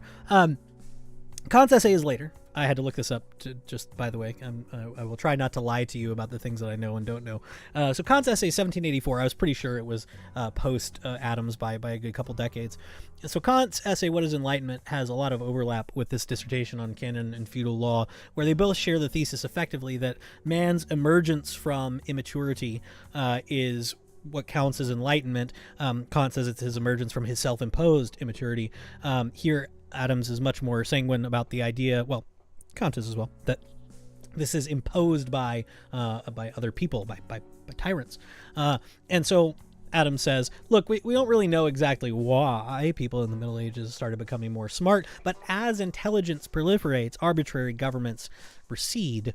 Man has certainly an exalted soul, and the same principle in human nature, that aspiring noble principle founded in benevolence and cherished by knowledge, I mean, the love of power, which has so often been the cause of slavery, has, whenever freedom has existed, been the cause of freedom.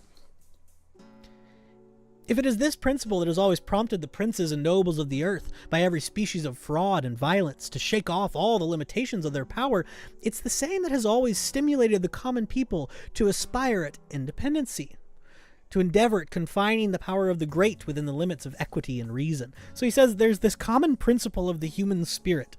I really like this mode of analysis. It has it's echoed in, rather not has echoes of, but it's echoed in later grand thinkers like Hegel and Nietzsche and whatnot, that like there's a principle in the human spirit that explains both the actions of the great and powerful and the actions of those attempting to throw off the chains of their tyranny. This love of power, and he's, this is part of the tradition going back to Augustine. This is what Augustine, the libido dominandi, the lust to dominate, right? This idea that people have a love of power, and that explains the behavior of kings and princes and the peasants who revolt. I think it's fun. It's a lot of fun. And he says the poor people, it's true, have been much less successful than the great.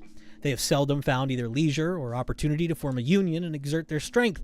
Ignorant as they were of arts and letters, they have seldom been able to frame and support a regular opposition.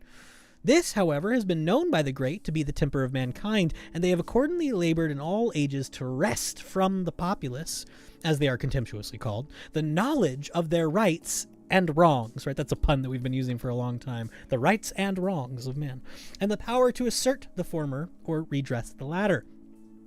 I say rights, for such they have undoubtedly antecedent to all earthly government. And so Adams is a rights theorist. He said mankind has rights that precede government, that come from God, he would say, in the same way Locke does. And it's not unique to him. It's not unique to Locke. It's just, again, we're running a pretty standard 18th century political thinking here. Make sure this is just my dog, not my kid.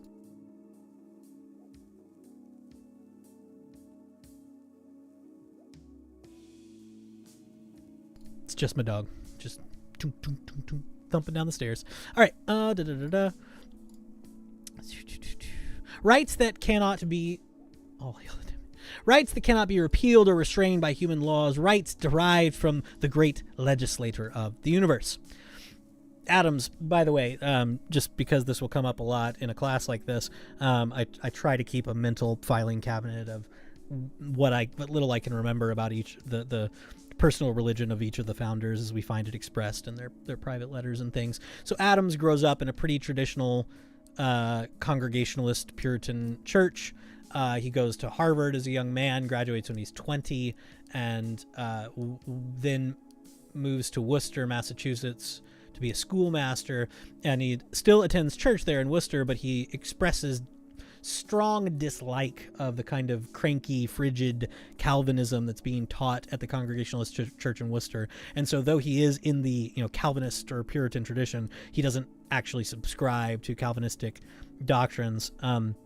He certainly seems to I believe, if I'm remembering right, I haven't gotten to the sort of summative chapters of the Adams biographies I'm working through.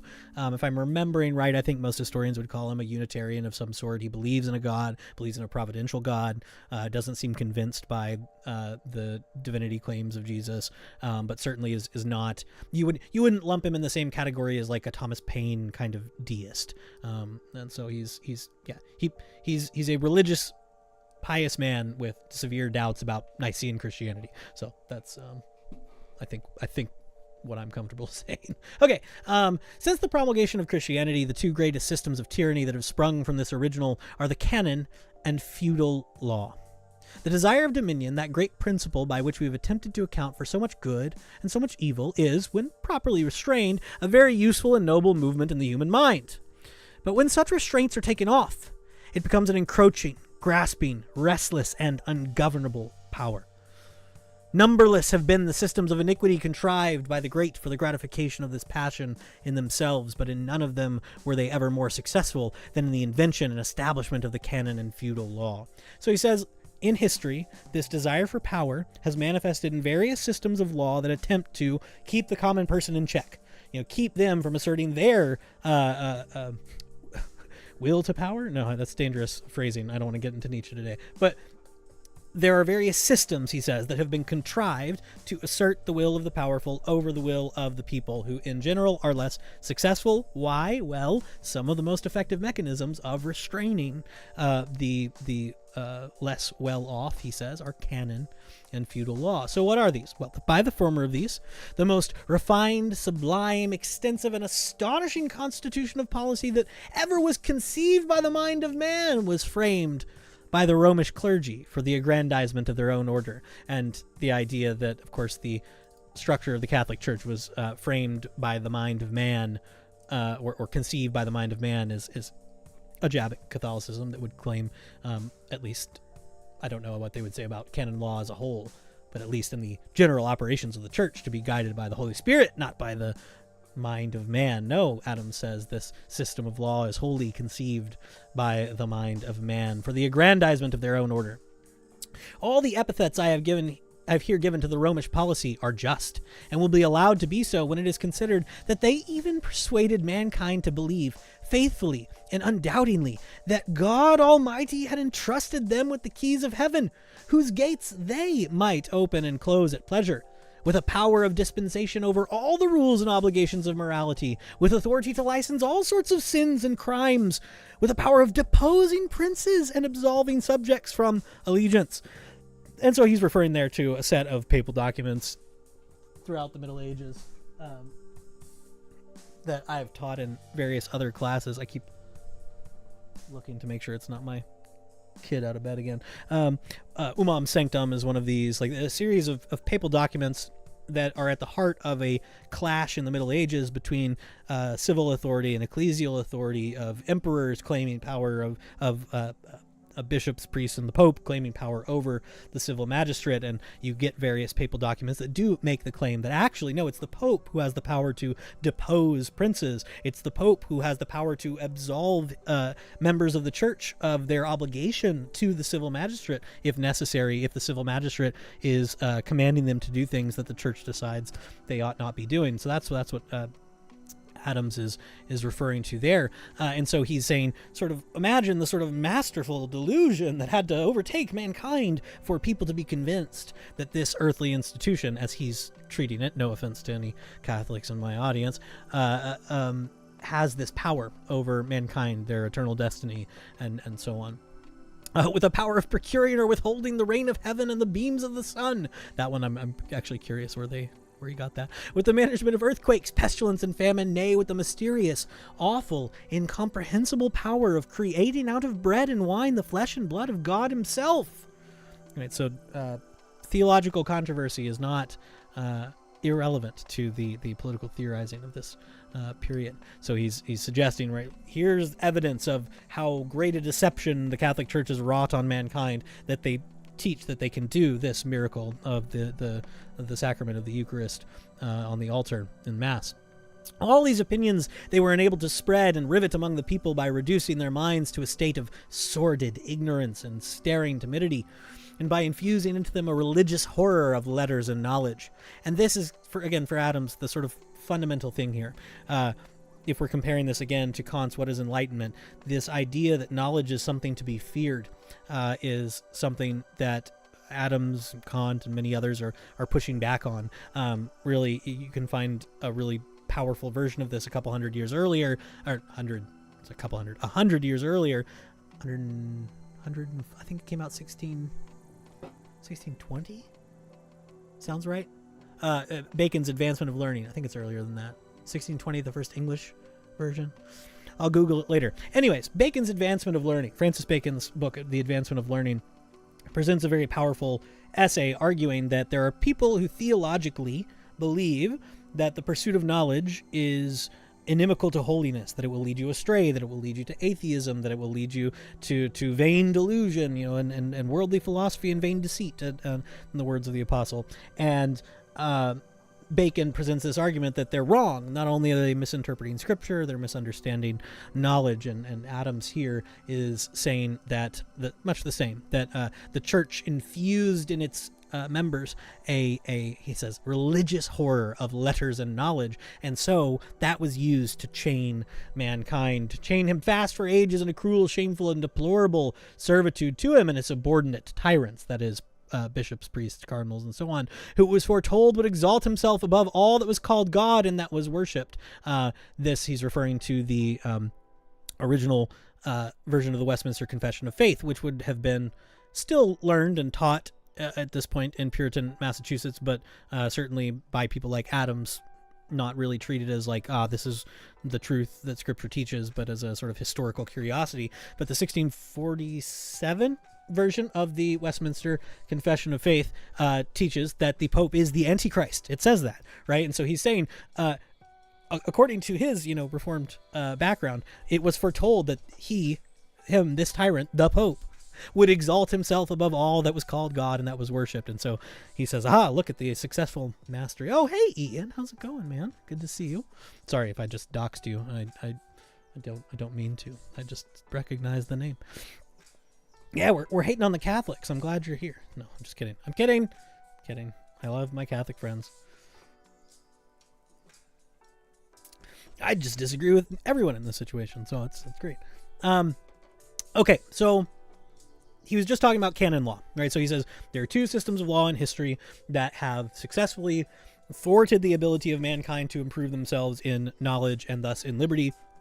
Canon law is first. Now on to the feudal law. In the latter being the feudal law that he mentioned earlier, we find another system, similar in many respects to the former, which, although it was originally formed perhaps for the necessary defense of a barbarous people against the inroads and invasions of her neighboring nations, yet for the same purposes of tyranny, cruelty, and lust, which had dictated the canon law, it was soon adopted by almost all the princes of Europe and wrought into the constitutions of their government.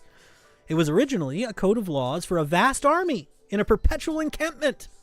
The general was invested with the sovereign propriety of all the lands within the territory. Of him, as his servants and vassals, the first rank of his great officers held the lands, and in the same manner the other subordinate officers held them. And all ranks and degrees held their lands by a variety of duties and services, all tending to bind the chains the faster on every order of mankind. In this manner, the common people were held together in herds and clans in a state of servile dependence on their lords, bound even by the tenure of their lands to follow them whenever they commanded to their wars, and in a state of total ignorance of everything divine and human, excepting the use of arms and the culture of their lands. Okay, but, alright, so you've got canon law. Ooh, bad. Pope Antichrist. You gotta listen to us about everything. You can't read. Keep your mind chained. Okay, feudal law makes you entirely dependent on your lord. Oh, both of these things, Adam says. Terrible. But, another event still calamitous to human liberty was a wicked confederacy between the two systems of tyranny above described. This is a question, or something. I use this as a question in testing or in class, but really I will end up putting it on a test because I ask it in class. I want my students to pay attention to how these people write, because they do it intentionally. And so Adams is walking you rhetorically through some flourishes here. He's like, man, there are all sorts of things in the history of mankind that have oppressed and tyrannized, that have kept the little man down. You know, here are two of them: the canon law and the feudal law. Oh, here are all the awful things the canon law does. Oh, here are all the awful things the feudal law does. But you know what's worse than both? When they get together and I want to make sure that they're following that far, right? That the point of this whole argument is not, oh, canon law is really bad and feudal law is really bad. It's the fusion of the two in history that he says is really what has kept mankind in ignorance and immaturity. It seems to have been even stipulated between them that the temporal grandees should contribute everything in their power to maintain the ascendancy of the priesthood, and that the spiritual grandees in their turn should employ their ascendancy over the consciences of the people in impressing on their minds a blind, implicit obedience to civil magistracy. Thus, as long as this confederacy lasted, and the people were held in ignorance, liberty with her knowledge and virtue too seemed to have deserted the earth, and one age of darkness succeeded another, till God, in his benign providence, raised up the champions who began and conducted the Reformation. Here's my people, right? We're marching for liberty here, of course. Right. So is the fusion of canon and feudal law that successfully kept the Middle Ages dark in this interpretation of history, but it is the Reformation on Adam's account that breaks these chains. And he says, from the time of the Reformation to the first settlement of America, knowledge gradually spread in Europe, but especially the endarkenment, yes, but especially in England. And in proportion as that increased and spread among the people, ecclesiastical and civil tyranny, which I use as synonymous expressions for the canon and feudal laws, seem to have lost their strength and weight. The people grew more and more sensible of the wrong that was done them by these systems, more and more impatient under it, and determined at all hazards to rid themselves of it, till at last, under the execrable race of the Stuarts, the struggle between the people and the confederacy aforesaid of temporal and spiritual tyranny became formidable, violent, and bloody.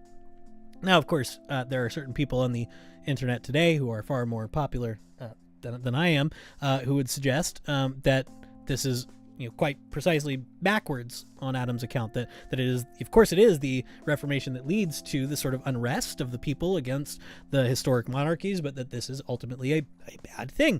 I think, you find various forms of that argument that are more or less compelling, but on Adam's account, what makes this good is not the fact of revolution, right? But it is the fact of people gaining knowledge that leads them to claim their liberty, a liberty which they were entitled to this whole time, but was being withheld from them.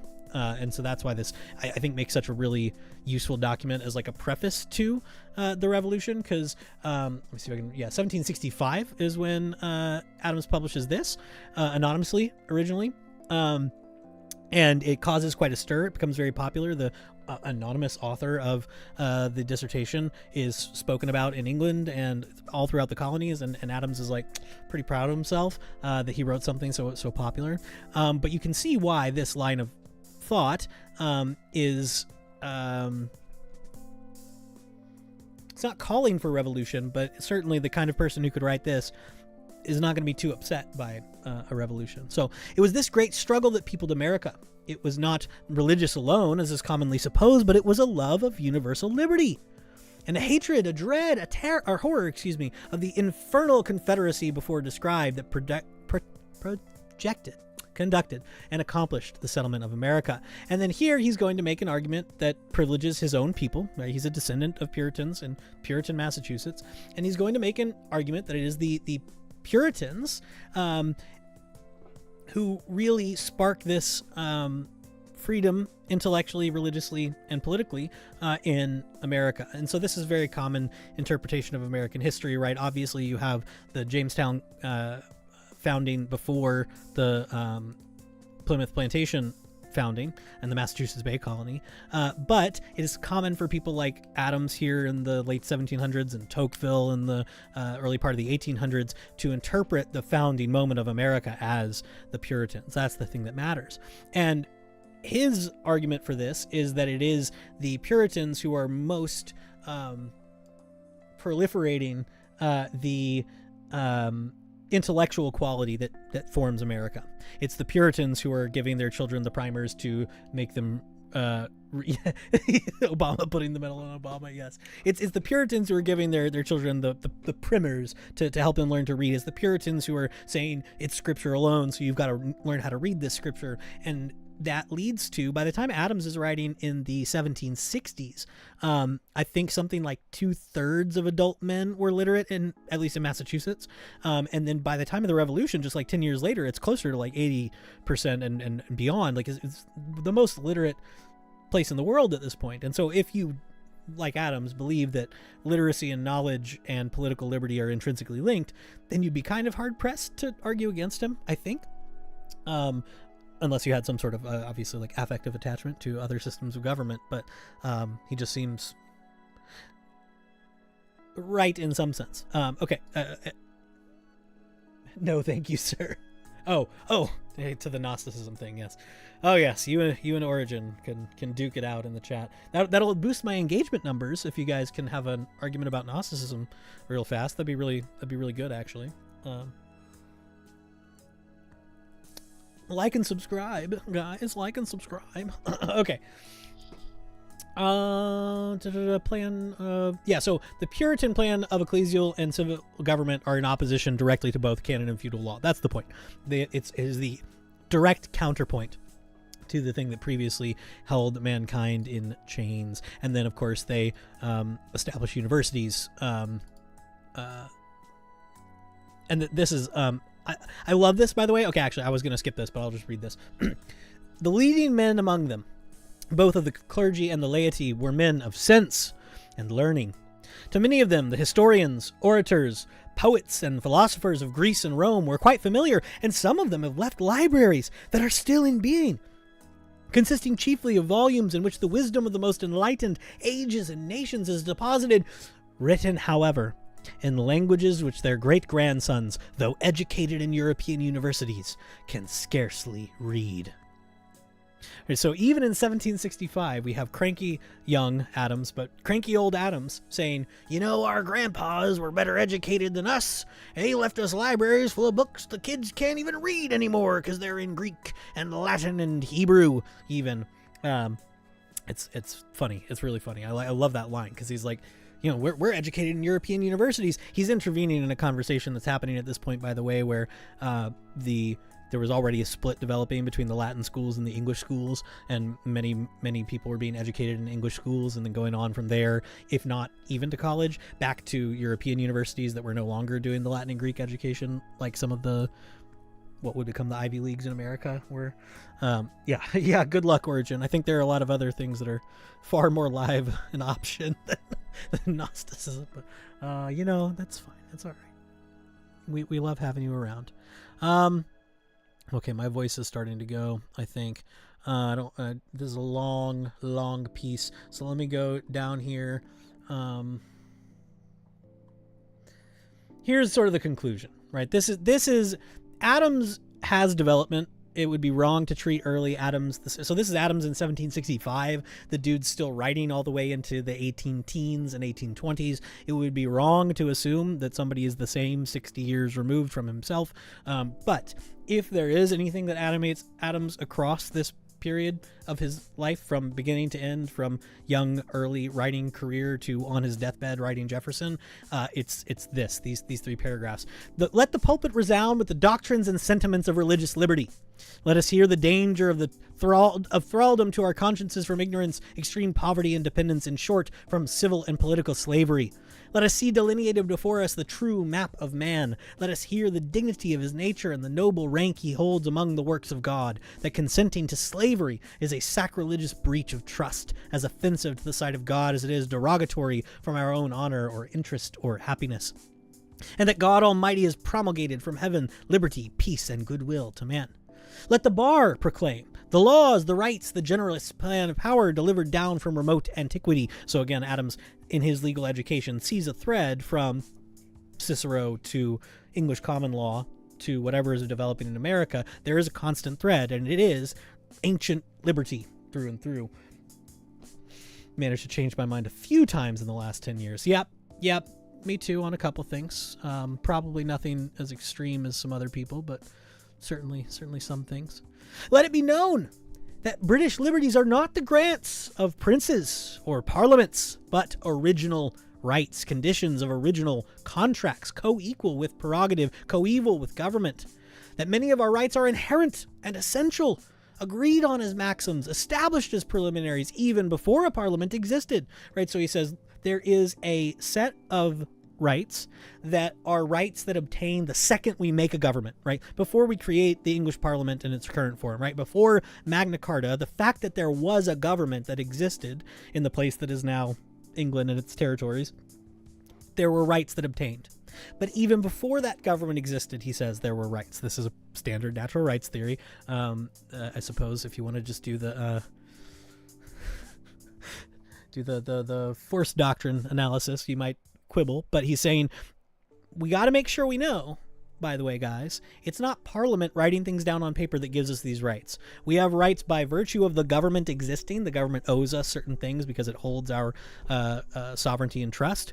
And then we have rights that preceded government, that we create government to protect. That's standard.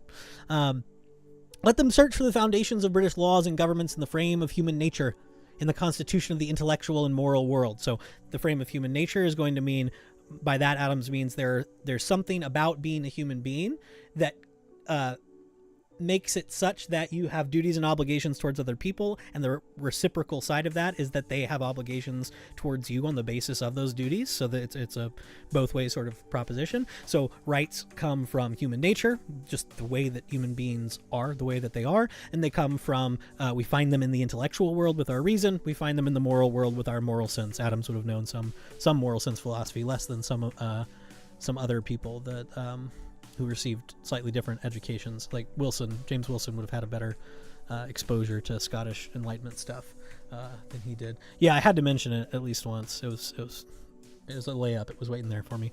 Okay, let us see that truth, liberty, justice, and benevolence are its everlasting basis, and if these could be removed, the superstructure is overthrown, of course.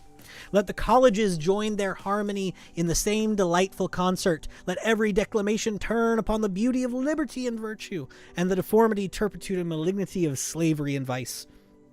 Let the public disputations become researches into the grounds and nature and ends of government, and the means of preserving the good and demolishing the evil. Let the dialogues and all the exercises become the instruments of impressing on the tender mind, and of spreading and distributing far and wide the ideas of right and the sensations of freedom. In a word, let every sluice of knowledge be opened and set a-flowing. So those three things, right? The idea that we should have in our churches teach religious liberty, in the law teach political liberty, in the colleges teach liberty of mind and researches into nature and history. I think those three things could fairly summarize Adams' principles through and through. Okay. I think I might be done. I think I might have exhausted. There we go. I want that. I want you guys to see that, the bigger ukulele up there. That's the nice one. All my books are gone, so I had to display some things behind me. Well, thank you for the people who did stop by. I know some people stopped by earlier and got scared away because I had to go deal with my wonderful children. Wait, no. Okay, before I go, here's my favorite Adams trivia of late, right? I'm reading this John Adams biography, and he, when he was 20, became a schoolmaster in Worcester, Massachusetts, and from the time Adams was 20 years old, he was a cranky old man. He just was. And he wrote to a friend of his new job as a schoolmaster, where his what did he call it? It was some like hopeless school or dreary school or something like this, full of what he called little runtlings, his little runtlings under his care. And he even at one point in one of his letters says, when I'm teaching, he's like, it's like I'm a feudal lord, and the students who actually like obey and listen to me, they're like my vassals, and then they're the ones sort of dealing with the peasants for me. He very much seems like he did not love being a teacher to these young boys. So yes, my little runtlings. Oh no, you're fine, Ian. I've just been ranting and I'm about to go to bed. So yes, my little runtlings also kept me away for a while. So yeah, so no, they're great. But well, thank you guys for stopping by. I made some progress. I got some things down on paper that will help me start building this this reader. And then I think, yeah, my goal is going to be to do much like this on the nights that I can. Maybe tomorrow night, hop back on, work through a little bit more. And then same thing as tonight as well. Like just every now and then grab onto one of these things and just spend some time with it to refresh myself, to talk to whoever's here. Yeah, but I appreciate it. You guys stopping by. I realize it's a kind of lonely chat, but yeah, he discovered the virtues of feudalism in his classroom. He sure did. Yeah, I mean, when we get, I do want to read his, I think it's in his Novanglus letters that we'll get this, or maybe it's, no, I think it's down the Defense of the American Constitutions where we get his thoughts on natural aristocracy. That's something I'm going to want to spend a lot of time with. It's really fun. I think he's better on this topic than Jefferson is. Well, that's true of almost everything.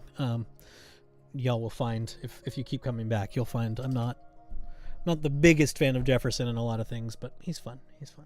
And then, yeah, a lot of this will just be self-indulgent because I can't teach all this stuff in a week-long intensive class. So basically, I'm trying to decide how I want to structure this, which documents I want to include.